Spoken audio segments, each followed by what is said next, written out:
ICC T20 વિશ્વકપના સેમીફાઇનલમાં ઇંગ્લેન્ડને હરાવી ફાઇનલમાં પહોંચેલ ટીમ ઇન્ડિયાનું અમદાવાદમાં આગમન. ટીમ ઇન્ડિયાના તમામ ખેલાડીઓ અને સ્ટાફનું એરપોર્ટ પર ક્રિકેટ ચાહકોએ વંદે માતરમના નારા સાથે ભવ્ય સ્વાગત કર્યું.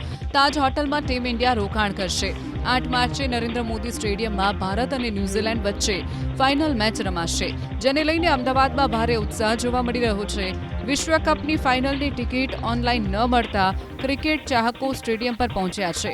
ઓફલાઈન ટિકિટ મળતી હોવાની આશા સાથે મોટી સંખ્યામાં ક્રિકેટ ચાહકો સ્ટેડિયમની બહાર લાઈન લગાવતા એબીપી અસ્મિતાના કેમેરામાં કેદ થયા. ટીમ ઇન્ડિયાને સપોર્ટ કરવા માટે નાના બાળકોથી લઈને મોટા તમામ ક્રિકેટ ચાહકો ટી શર્ટની પણ ખરીદી કરી રહ્યા છે. બીજી તરફ હોટલ અને ફ્લાઇટના ભાડામાં પણ તોતિંગ વધારો જોવા મળી રહ્યો છે.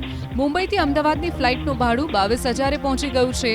ટી20 વિશ્વકપની ફાઇનલને લઈને પશ્ચિમ રેલવે પણ ક્રિકેટ ચાહકો માટે 4 સ્પેશિયલ ટ્રેન દોડાવશે.